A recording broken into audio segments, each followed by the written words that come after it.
咁啊，不如咧分享一招大家都用得着嘅技巧啦，亦都好常用嘅一招技巧。咁啊，而家一副52張完全混亂嘅啤牌，咁啊，我哋而家咧上一次牌啦，咁啊上完牌，吸下牌，咁啊而家咧我哋隨便打開面頭嗰張紅心兒。紅心兒。OK，咁我哋咧就將佢放喺面頭啦。係。OK，紅心兒咁我如果我哋假設派出去1、2、3三家人之後，實情咧紅心兒都係 keep 住喺我哋手上邊。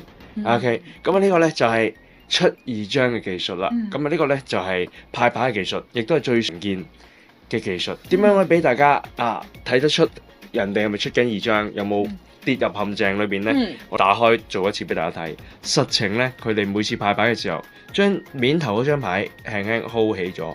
佢派嘅時候咧，我哋就會見到佢係派緊第2張牌。睇下佢有冇打斜張牌。係啊。手指公有冇用力？係啊，咁就可以知道佢有冇扣住一張牌。